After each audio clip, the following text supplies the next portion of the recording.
Yo les amis, j'espère que vous allez tous très bien et je suis super content de vous retrouver pour une nouvelle vidéo. Alors initialement, aujourd'hui, en tout cas ce week-end, je devais vous sortir mon classement de Ligue 1 2020-2021 et il est en bonne voie, mais d'une, ça prend du temps. Disons que c'est une vidéo quand même assez importante et j'ai envie que le contenu reflète cette exigence de qualité. Bon, forcément, ça ralentit un peu le processus, mais deuxième point surtout, c'est qu'en le faisant et en entrant vraiment dans le vif du sujet, je me suis rendu compte que c'est assez difficile de se prononcer sur l'état de plusieurs clubs, tant que le mercato est peut-être pas terminé, mais au moins un petit peu plus avancé. Du coup, voilà, on se garde ça sous le coude pour une prochaine fois. J'espère que vous n'êtes pas trop déçus, mais promis, il arrive, il viendra bien assez tôt. Et du coup, alors, aujourd'hui, on fait plutôt un tour de l'actu transfert et un focus particulier sur le dossier Messi, bien sûr, avant de finir, à la toute fin, sur une séquence prono, elle, extrêmement particulière, où je me mets un petit peu en danger, et où on tente un nouveau concept. On en parle tout à l'heure. Mais pour l'instant, c'est parti. Alors on commence par notre premier point, le dossier Messi, et on va dire la dernière info majeure, celle qui va un petit peu irriguer la suite, et qui est à la base de tout, c'est la décision prise par Bartomeu de lier son destin à celui de Messi. Alors il a annoncé qu'il était prêt à quitter son poste si Messi restait au Barça, et si Messi affirmait que son intention derrière sa communication « je veux quitter le Barça », son intention était d'obtenir un changement institutionnel, d'obtenir la démission de Bartomeu.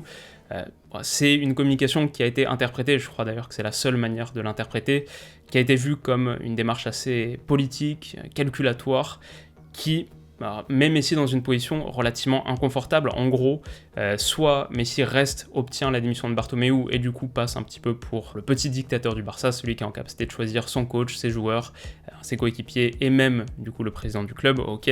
Soit Messi part et alors là Bartomeu peut dire, vous voyez, ça avait absolument rien à voir avec moi, Messi voulait quitter le Barça, personnellement j'ai fait tout ce que j'ai pu pour le retenir, j'ai même mis ma tête en jeu, mais ça n'a pas marché, ça prouve bien qu'il était à la recherche de quelque chose d'autre.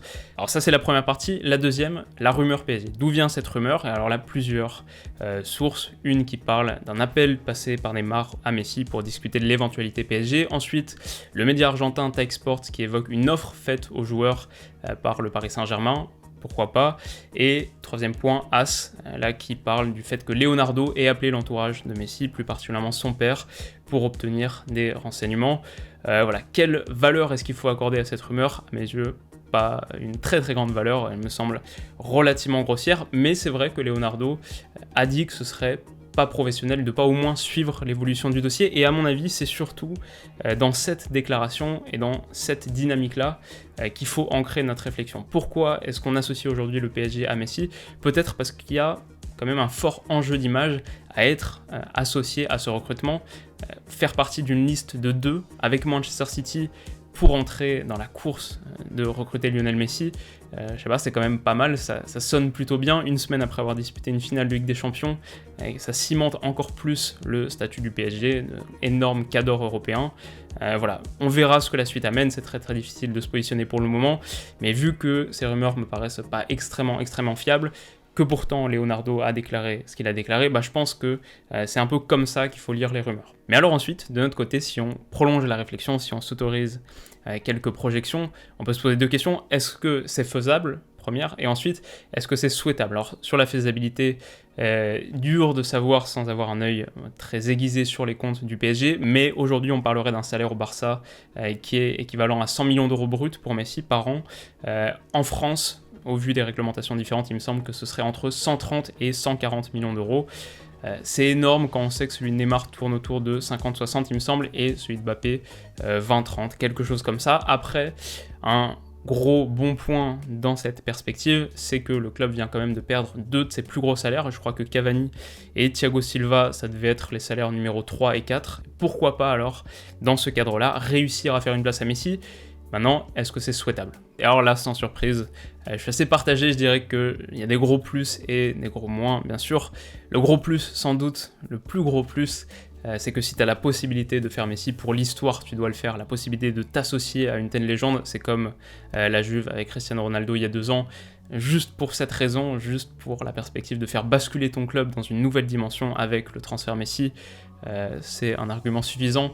Je parle même pas des potentielles retombées économiques, parce que pour le coup je suis pas certain qu'elles s'équilibrent, je sais pas si la carrière de Messi sera encore très très longue. Bon, il manifeste pas nécessairement de signe de ralentissement, c'est encore un performeur extraordinaire hors norme, mais c'est pas pour moi la dimension principale, c'est juste le côté rentrer dans son histoire qui est difficile à nier. Donc ça c'est le premier point, mais de l'autre côté c'est vrai que ça semble presque absurde de continuer à renforcer le secteur offensif. Juste au poste d'ailier droit tu peux mettre Mbappé, Di Maria qui fait une saison extraordinaire, ce serait dommage de le perdre, Sarabia, tu viens de prendre Icardi à 50 millions d'euros au poste de buteur, un poste axial que peut convoiter également Messi. Bon ça on pourrait en reparler, c'est peut-être une erreur dans l'absolu, mais voilà, je veux dire que s'il y a des investissements à consentir, c'est sans doute pas sur le front offensif, en sachant que si tu regardes les derniers vainqueurs de Ligue des Champions, l'objectif ultime du PSG, les derniers vainqueurs de Ligue des Champions, pour moi, se distinguent par le fait qu'ils avaient les meilleurs latéraux du monde, le Real Madrid de Marcelo et Carvajal, Liverpool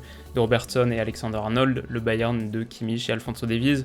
Quand tu vois à Paris, Bernat, c'est pas mal, mais c'est pas niveau 1, et Kerrer peut-être encore moins.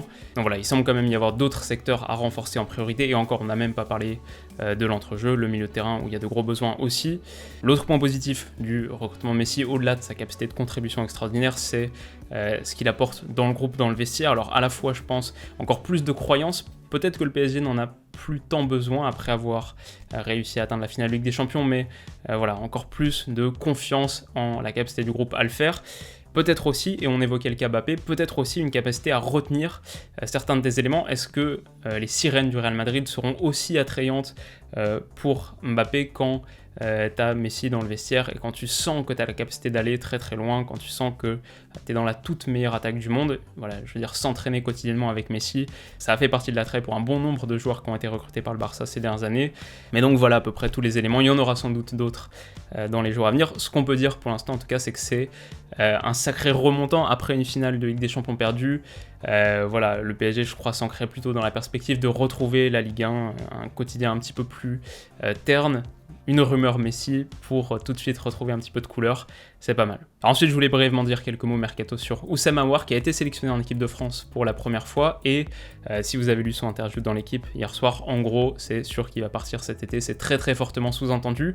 Maintenant, la question c'est où, et selon Fabrizio Romano, il y a en gros 3 clubs qui sont positionnés. Arsenal, l'Arsenal d'Arteta, qui est très très séduit par Aouar, on comprend pourquoi. Ensuite, il y a quelques jours, j'aurais dit que Manchester City était vraiment en pôle sur le dossier. Là, on comprend que l'intérêt se soit un peu calmé, ils ont d'autres affaires en cours. Et enfin, la Juve, dont on a parlé aussi par le passé, qui vient de recruter Weston McKennie, l'américain Weston McKennie de Schalke, prêt avec option d'achat, et c'est 3 millions plus 18 potentiels s'ils convertissent l'option derrière. Joueur super intéressant, mais donc voilà, pour avoir que ce soit Arsenal, City ou la Juve, gros move en perspective, et pour Lyon, sans doute la possibilité d'en tirer un beau chèque, on parle entre 50 et 70 millions d'euros. Alors après, c'est quasi officiel pour James à Everton, on parle de 25 millions d'euros, et donc Everton, c'est pas un hasard, c'est parce qu'il y a Carlo Ancelotti, ce serait la 3e fois qu'Ancelotti recrute James après le Real, après le Bayern, donc il se dirige vers Everton. Ce serait pour remplacer un Gylfi Sigurdsson qui depuis l'arrivée d'Ancelotti l'année dernière a eu beaucoup de mal. 44 buts pour Everton en 2019-2020, c'est leur plus faible total depuis 2005, donc James leur fera beaucoup de bien. Ça c'est quasi officiel, quasi fait. Officiel par contre est totalement bouclé, Chelsea l'a confirmé, c'est l'arrivée de Thiago Silva libre, et du coup Chelsea continue à faire un mercato absolument invraisemblable après Ziyech, après Werner, Kai Havertz qui est tout proche d'arriver. Ils avaient investi de manière massive sur le secteur offensif, mais on s'attendait à plus de renforts derrière, là où ils avaient été quand même plus en difficulté la saison précédente. Ils ont pris Ben Chilwell, le latéral gauche de Leicester, qui va leur faire beaucoup de bien, super pioche. Ils ont pris Malang Sarr, mais vraisemblablement il devrait repartir en prêt assez vite, et là ils prennent Thiago Silva, et donc avec un gros Chelsea, avec un Manchester United qui revient bien en forme si on en croit les promesses entrevues la saison dernière, il y a de quoi avoir une première ligue sacrément explosive, hâte de suivre ça. Enfin, je voulais terminer avec un petit point irlandais, alors pas une coïncidence que je porte le maillot de Roy Keane. Mais donc un petit point irlandais pour parler du transfert de Matt Doherty qui va des Wolves aux Spurs contre 15 millions d'euros. Bon, déjà on va dire que c'est un bon move pour les Spurs qui prennent un des meilleurs pistons droits du championnat depuis plusieurs saisons, en tout cas très très bonne saison la saison dernière. Mais la raison pour laquelle je voulais en parler, c'est que via ce transfert, les Bohemians de Dublin vont toucher 10% de l'opération, donc 1,5 million d'euros. Ok, très bien. So what? Pourquoi est-ce qu'on en parle dans la même vidéo que le transfert de Messi? C'est que pour eux, 1,5 million d'euros, c'est 20 fois le montant de leur plus grosse vente, de la plus grosse vente de leur histoire, qui était déjà d'ailleurs Doherty aux Wolves en 2010, c'était 90 000 euros.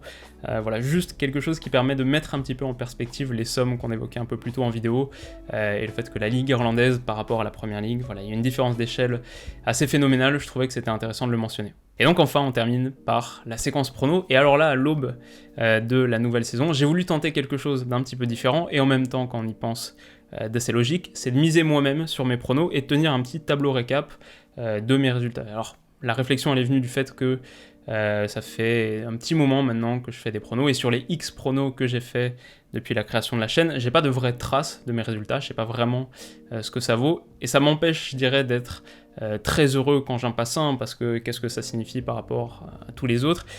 Peut-être que ça m'empêche aussi de me remettre en question quand j'en rate. Vous, de votre côté, c'est un petit peu pareil, sur la chaîne, sur les vidéos et dans la section commentaires, en fonction de comment ça s'est passé ce week-end-là.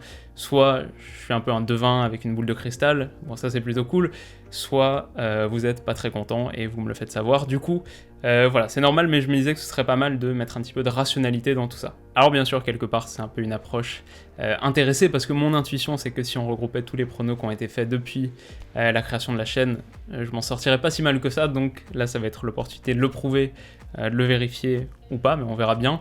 Ensuite, du coup, je crois que le corollaire évident, c'est que c'est quelque chose d'un peu fun, un petit peu mieux peut-être que d'enchaîner des pronos déconnectés les uns des autres. Ça va être une petite trame, une petite aventure au fur et à mesure de la saison. Enfin, et surtout peut-être, c'est que je crois que c'est quelque chose de responsable, comme le pari sportif doit l'être. C'est une manière d'avoir un discours honnête vis-à-vis des pronos et de ne pas promettre des choses inaccessibles. Ça, c'est quelque chose qui me tient à cœur. Alors du coup, pour lancer la saison, j'ai choisi ce week-end 2 pronos, et ils sont assez simples. Le premier concerne le Community Shield, non pas le Charity Shield, mais le Community Shield, samedi 17h30, demain 17h30, qui oppose donc Liverpool à Arsenal, et pour dire les choses de manière très directe, je vois Liverpool l'emporter. Bon, on a eu Liverpool qui a un peu ralenti le rythme sur la fin de saison dernière. Ils étaient pas si loin d'une saison invaincue en Premier League. Finalement, ils perdent 3 fois sur les 11 dernières journées de championnat. Éliminés en 8ème de finale Ligue des Champions, bien sûr, contre l'Atlético. Et même mi-juillet, une défaite justement contre Arsenal. Mais pour toutes ces raisons, j'imagine plutôt un cocktail d'esprit revanchard et de volonté de très bien lancer la saison suivante, d'arriver en tant que titulaire de la couronne, en tant que roi. C'est un petit peu le mode opératoire classique à Liverpool d'ailleurs. En 2018, ils perdent la finale de Ligue des Champions contre le Real, et l'année suivante, ils la gagnent. Justement, cette saison-là, 2019, ils échouent à 1 point du titre en Première Ligue. L'année suivante, on sait ce qui s'est produit. Et l'été dernier, ils ont perdu, ils ont laissé le Community Shield à Manchester City, donc voilà, il y a peut-être un motif intéressant à suivre ici. Et alors pour mon deuxième match, là je suis parti sur celui du lendemain du dimanche, Brest-OM, qui a été maintenu et qui va voir Marseille se déplacer, certes sans Dimitri Payet, sans Bounassar, sans Alvaro González a priori, mais contre des Brestois lourdement battus par Nîmes 4-0, et pour des Marseillais qui vont avoir envie et qui vont avoir à cœur de bien lancer leur saison, d'être dans la continuité de l'exercice précédent et puis d'engranger des points rapidement alors qu'il n'y a encore pas trop de compétition à jouer.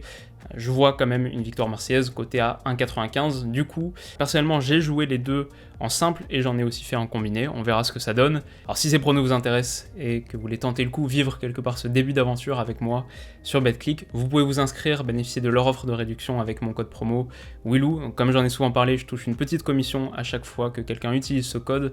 Donc voilà, ça va sans dire que je vous en serai très très reconnaissant. N'hésitez pas. De l'autre côté, on se retrouve la semaine prochaine pour voir ce que tout ça a donné déjà, mais puis aussi dans quelques jours pour la prochaine vidéo. Si celle-ci vous a plu, n'hésitez pas à mettre un petit pouce bleu, comme d'habitude, ça m'aide beaucoup. Si ce n'est pas encore fait, que vous voulez pas rater la suite des événements, notamment cette fameuse vidéo classement de Ligue 1 2020-2021, vous pouvez bien sûr vous abonner à la chaîne, et d'ici la prochaine, je vous souhaite donc de passer une excellente soirée, un super week-end, prenez soin de vous surtout, bisous.